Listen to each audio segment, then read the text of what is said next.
moment, Cody décidera de finir sa story peut-être contre Seth Rollins pour le World Heavyweight. Et là, du coup, ça peut laisser place à pourquoi pas, Roman Reigns contre The Rock. Bonjour à tous, ici Catch by Abby, j'espère que vous allez tous bien et j'espère que vous avez passé une très bonne journée, une très bonne soirée, enfin bref, fini les banalités. Passons du coup à cette review de SmackDown. Je suppose que vous avez déjà vu tourner le tout sur les réseaux sociaux sur qui sera enfin l'opposant de Roman Reigns. Il fallait absolument que je tourne cette vidéo, je reviens à peine du travail, mais j'ai trop de choses à faire.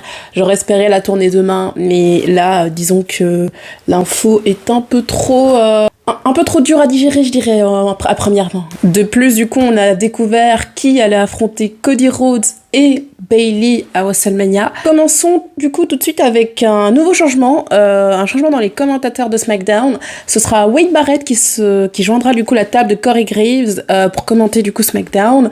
Un duo assez intéressant, je vais pas vous mentir. Les deux de base sont heel, en tant que commentateur, et là du coup j'aime bien la dynamique, j'aime bien la manière dont ils ont commenté là ce show, mais à voir comment ça va se passer au fil du temps. Moi personnellement je regarde SmackDown en anglais, je suppose que vous regardez sûrement avec Christophe Agis et Philippe Chéreau. Ou sinon, dites-moi en commentaire d'ailleurs, vous regardez en quelle langue le show en question, ça m'intéresse toujours. SmackDown s'ouvre avec notre champion des États-Unis qui est toujours Logan Paul. Malheureusement, il a gagné en fait son match du coup au Royal Rumble face à Kevin Owens qui a tenté de tricher et du coup l'arbitre l'a interrompu. En fait, Logan Paul il ouvre SmackDown, il vante ses mérites et du coup là on s'aperçoit en fait que la rivalité entre Logan Paul et Kevin Owens est loin d'être finie et je pense que ça va aller sûrement jusqu'à Elimination Chamber et à voir comment ça va se passer. Je sais pas comment je sais pas comment ils essaient de construire la rivalité, mais là, quand on regarde, je sais pas si Logan Paul pourra avoir le titre jusqu'à WrestleMania. Est-ce qu'il est capable, du coup, d'amener le titre jusqu'à WrestleMania ? À voir, assez intéressant. Kevin Owens aussi, toujours aussi intéressant. D'ailleurs, il a eu un match par après avec Austin Theory, match qu'il a gagné. Et après, il y a eu une petite confrontation avec Logan Paul, mais Logan Paul s'est enfui via le public, donc voilà, rien d'autre à dire. Rivalité Logan Paul et Kevin Owens, toujours en cours. Autre news aussi, Naomi qui a fait son retour au Royal Rumble et Tiffany Stratton aussi qui a fait ses débuts au Royal Rumble ont toutes les deux signé à SmackDown. Naomi, elle s'est fait acclamer par le roster féminin, tandis que Tiffany Stratton, aucune réaction, ce qui ne lui a pas plu et donc elle a provoqué Michin et ce qui mènera plus tard à un match Tiffany Stratton contre Michin, match que Tiffany Stratton remportera et RIP Michin alors. Tiffany Stratton d'ailleurs, j'aime beaucoup, je la voyais à Raw. Peut-être parce qu'en fait son petit ami Ludwig Kaiser, au cas où si vous ne le saviez pas, Ludwig Kaiser et Tiffany Stratton sont ensemble. Je la voyais plus à Raw honnêtement, mais à SmackDown pourquoi pas. C'est vrai qu'il nous manque un peu de star power à SmackDown, donc pourquoi pas et elle est très très très bonne in ring, j'aime beaucoup et j'adorais aussi son travail à NXT vraiment, donc j'ai qu'une seule hâte, voir ce qu'elle est capable de faire dans le main roster. Juste après on a eu un Fatal 4-Way pour obtenir un match de qualification pour les titres par équipe. Ce Fatal 4-Way en question, les vainqueurs ne vont pas directement affronter les champions. En fait, ça va les mener à un autre match de qualification où là, du coup, ils peuvent se battre pour aller affronter les champions. Bref, je parle trop, je suppose que vous avez compris. Le Fatal 4-Way en question était composé des Bruiserweight, de la LWO, Legado del Fantasma, et avec qui d'autres ? Oui, Pretty Deadly, voilà. Match remporté par les Bruiserweight.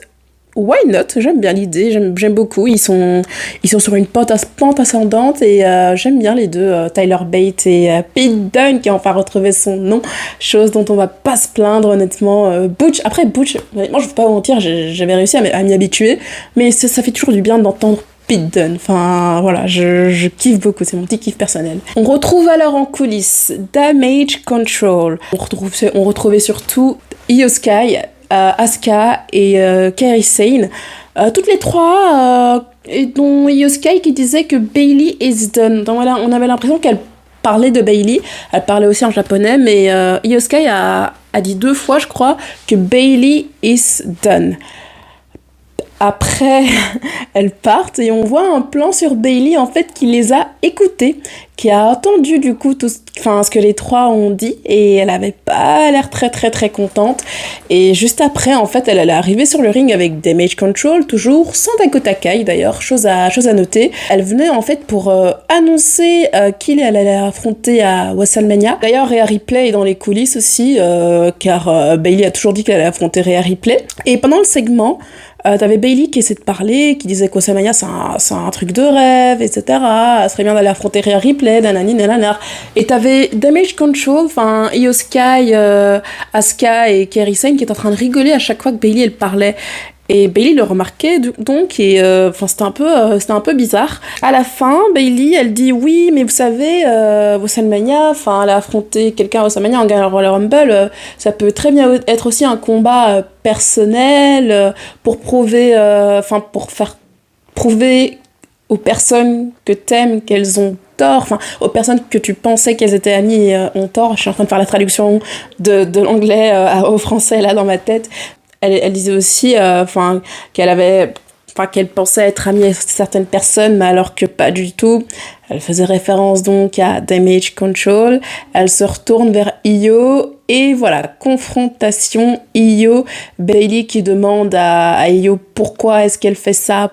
C'est pas vraiment une trahison, mais pourquoi est-ce qu'elle la considère pas comme une amie après tout ce qu'elles ont fait, et que Io en fait elle a changé depuis qu'il y a Asuka et Kairi Sane qui traînent autour et qu'elle n'est plus la même que celle que Bailey a repêchée à SummerSlam 2022 si je dis pas de bêtises.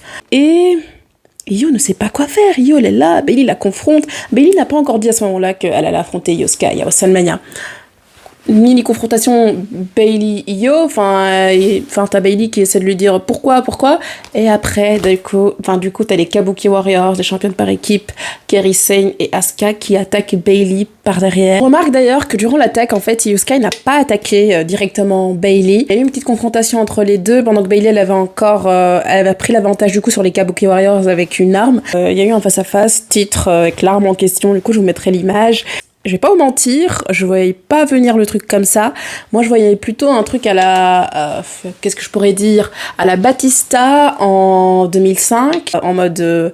vas-y, comme avec Triple H, en mode on croyait tous qu'il allait choisir l'autre champion, mais en fait pas du tout. Il a fait ce petit truc-là. Je voyais ça comme ça, pas en mode Bailey qui découvre, en mode Bailey, en mode victime, etc.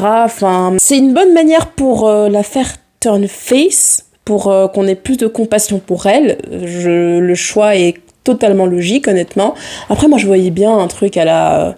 tu croyais vraiment pas que je comprenais... tu croyais vraiment que je comprenais pas le japonais, etc. En mode confrontation et en mode surprise, quoi. Bref, je voyais pas vraiment le segment comme ça, mais après... ça me dérange pas, ça nous fait...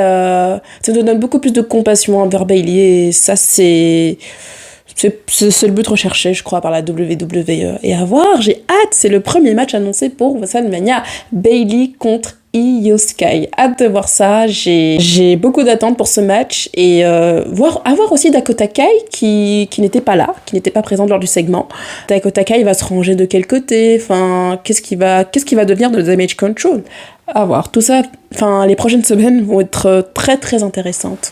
Juste après, passons au dernier gros point en fait de ce SmackDown, segment de Roman Reigns et peut-être la confrontation avec Cody Rhodes, gagnant du Royal Rumble.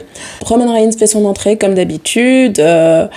Il dit qu'il a battu les trois autres zigotos au Royal Rumble, qui n'étaient d'ailleurs pas là. On n'a pas vu AJ Styles, on n'a pas vu LA Knight, on n'a pas vu Randy Orton lors de ce SmackDown. Pourquoi pas, j'ai envie de dire. Mais du coup, Roman Reigns, il est là en mode oui, j'ai entendu des choses sur moi à Raw, je suis pas très d'accord. À Skip, le titre que je porte, c'est un titre Hollywood, alors que pas du tout. Alors que le titre que Seth Rollins tient actuellement, c'est un titre qui a été créé parce que c'est un peu le numéro 2 en question. Honnêtement, je vous invite à aller voir la promo car elle est excellente. Il arrête pas de tacler Rollins. D'ailleurs, il a appelé Rollins son frère, genre... What? J'ai entendu ça, j'étais en mode what? Et aussi, il dit oui, j'aime pas refaire les mêmes choses. Je pense qu'il visait Cody à ce moment-là, comme quoi il disait, comme quoi à WrestleMania 39, il l'a battu et qu'il a pas envie de répéter la même histoire encore une fois.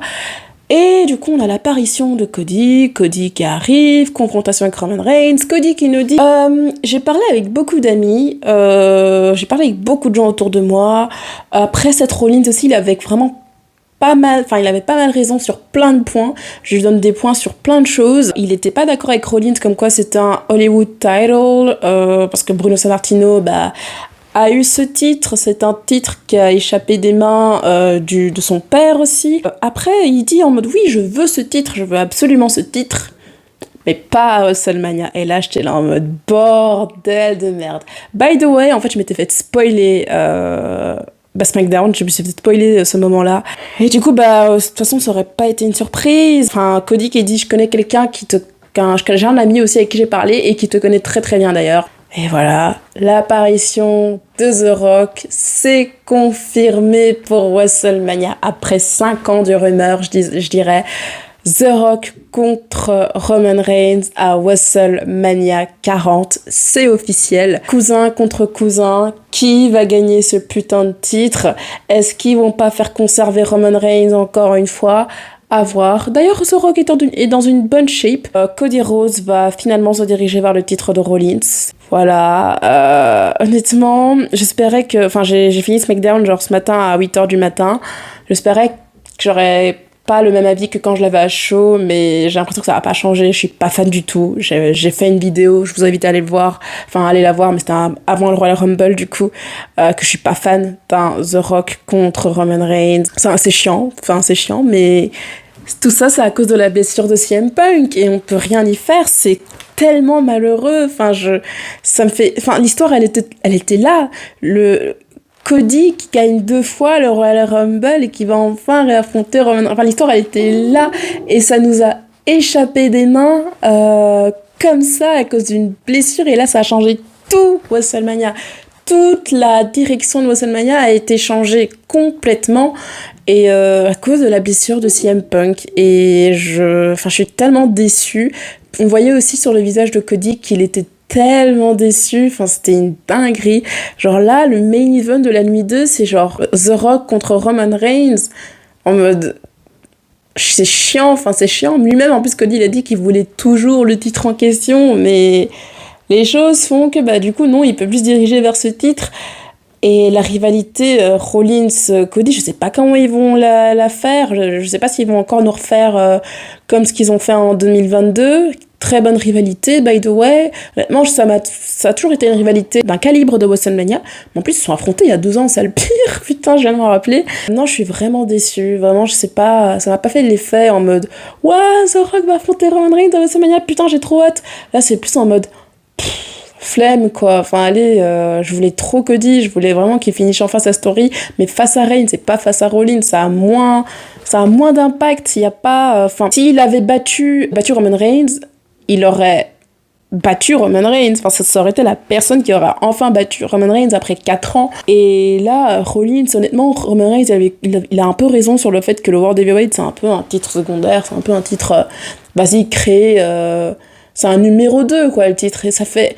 du coup, là, l'histoire de Cody, elle a moins d'effet, je trouve, et c'est chiant. Je suis vraiment déçue. À voir dans les prochaines semaines comment ça va se passer, mais après, je suis contente toujours, parce que je vais à WrestleMania, je suis contente de voir un The Rock contre WrestleMania, un match de légende comme ça, en live, comme ça, en étant dans l'arène, mais voilà, je suis vraiment déçue, mais pour le coup, vraiment, je suis pas très contente. J'ai l'air aigrie, mais par exemple, le segment de Bayley aussi, on aurait pu le faire autrement. Je sais pas, j'ai pas envie de paraître aigrie, j'ai l'impression que toutes mes dernières vidéos là, j'ai pas l'air contente, mais voilà, c'est dommage, c'est la vie. À voir ce qui va se passer du coup durant les prochaines semaines. J'espère que vous avez apprécié le show. Dites-moi votre avis en commentaire, toujours. N'hésitez pas à vous abonner, à activer la cloche et à aller me suivre sur mes réseaux sociaux. Commentez toujours, vraiment. J'ai envie de lire votre avis à vous pour voir ce que vous en pensez, si vous partagez le même avis que moi. Et n'oubliez pas, soyez toujours fiers d'être fan de catch. À toutes.